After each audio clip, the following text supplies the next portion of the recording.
अस्सलाम वालेकुम, this is Zaara Shafi. उम्मीद करती हूँ आप तमाम लोग खैर खैरियत से होंगे। तो जैसा कि आप जानती हैं कि इंग्लैंड के ख़िलाफ़ पाकिस्तान की स्क्वाड का टेस्ट सीरीज़ के लिए ऐलान हो चुका है और आज लेग स्पिनर हैं ज़ाहिद महमूद 16th प्लेयर के तौर पर उन्हें मुल्तान में होने वाले प्री टेस्ट कैंप के लिए शामिल कर लिया गया है। इसके अलावा दो और प्लेयर्स हैं, यानी कि कामरान ग़ुलाम और उनके साथ मोहम्मद अली, इन दोनों को भी रिज़र्व में शामिल कर लिया गया है।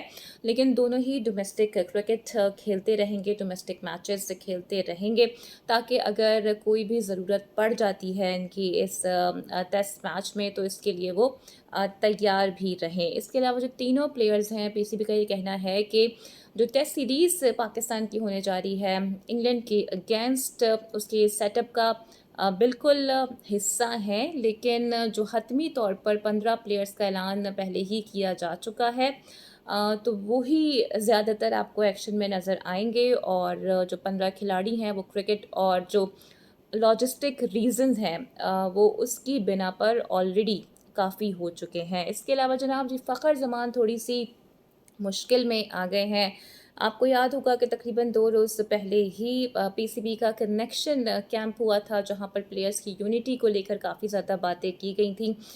उसमें फ़खर ज़मान ने भी जी दिल खोल के कुछ बातें की हैं और उन्होंने कुछ शिकवे शिकायत की है। उन्होंने कहा है कि पाकिस्तान क्रिकेट के जो डायरेक्टर साहब हैं उनसे मुतालिक उन्हें कुछ शिकवे हैं और उन्होंने ये बताया है, अपनी एग्ज़ाम्पल दी है कि बिग बैश के लिए भी एनओसी जारी हो गया था, लेकिन एंड मोमेंट पर विदाउट एनी रीज़न उसे कैंसिल कर दिया गया। सिमिलरली कैरेबियन लीग का भी उन्होंने ज़िक्र किया कि एनओसी मिल गया था, वहाँ पर वो हम गए, लेकिन फिर हमें वहाँ से वापस बुला लिया गया और ये कह के वापस बुलाया गया कि जी आपका फ़िटनेस टेस्ट होना है, जबकि उन्होंने ये कहा कि अभी तक फ़िटनेस टेस्ट ही नहीं हुए हैं।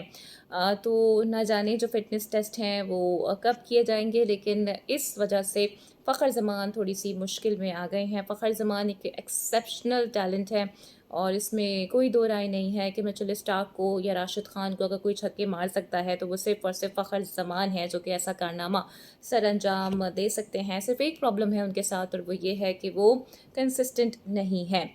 एक मैच में वो परफ़ॉर्म करते हैं और फिर अगले 6-8 मैचेस में उनकी जानिब से कोई परफ़ॉर्मेंस सामने नहीं आती है, जो कि इम्प्रेस को कर सके हेड कोचेस को और सिलेक्टर्स को भी। और यही वजह है कि अब उनकी इस कंप्लेंट की वजह से यह ख़स किया जा रहा है कि उनकी परफ़ॉर्मेंस में अगर ज़रा भी अनकंसिस्टेंसी देखी गई तो शायद उनके लिए जगह बनाना थोड़ी मुश्किल हो जाए। अब जहाँ तक बात जी जगह बनाने की है, तो ऐसा लग रहा है कि सरफराज अहमद के लिए भी अब क्रिकेट के दरवाजे शायद बंद होने वाले हैं और रिसेंटली हमने देखा था कि उन्हें मेंटोर भी बना दिया गया था, जो कि बड़ा एक वाज़े इशारा था कि पीसीबी आपसे क्या चाह रहा है।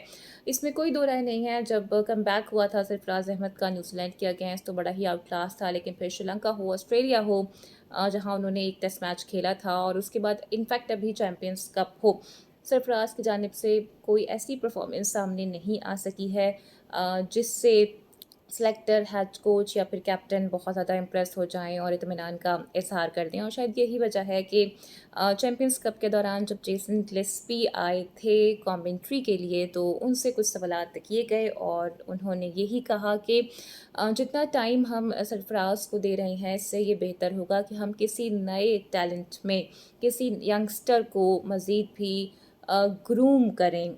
बांग्लादेश से मुतालिक भी सीरीज़ पर उन्होंने अपनी राय दी। उन्होंने कहा कि ऐसा होता है कि जो बड़े-बड़े प्लेयर्स होते हैं वो किसी एक सीरीज़ में फ़ेल हो जाते हैं, लेकिन इसका हरगिज़ से ये मतलब नहीं होता कि उनकी क्रेडिबिलिटी पर या उनकी जो क्रिकेट है उस पे सवालात उठाए जाएँ। मुस्तकिल नाकामी अगर हो तो उस पे एक मुख्तलिफ राय ज़रूर दी जा सकती है, लेकिन जो सरफराज अहमद हैं उनको लेके वो काफ़ी ज़्यादा कंसिस्टेंट नज़र आ रहे हैं। अब आप ये सोचें कि ये बात जब कमेंट्री के अंदर हो रही है, तो बैक एंड पर कितनी ज़्यादा ये बात डिस्कस भी हो रही होगी। और फिर हम ये भी देख रहे हैं कि रिज़वान ऑलरेडी मौजूद हैं, फिर कामरान ग़ुलाम जिन्होंने बड़ी ज़बरदस्त परफ़ॉर्मेंस का मुज़ाहिरा किया, लेकिन फ़िलहाल वो स्क्वाड में जगह नहीं बना पाए हैं, रिज़र्व के अंदर मौजूद हैं। उनके रहते हुए भी सरफ़राज को खिलाया जा रहा है। हालाँकि ऐसा हो सकता था कि सरफ़राज को अगर ना खिलाते, तो फिर कामरान ग़ुलाम के साथ पाकिस्तान जा सकता था।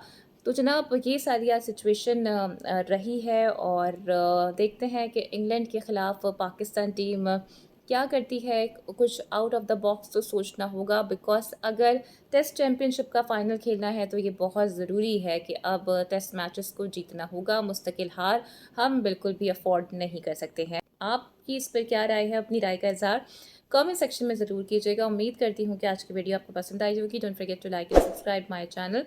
वीडियो को लाइक और शेयर आपने लाजमी करना है। अपना बहुत ख्याल रखना है। अगली वीडियो में आपसे फिर मुलाकात होगी। Till then take care. अल्लाह हाफ़िज़।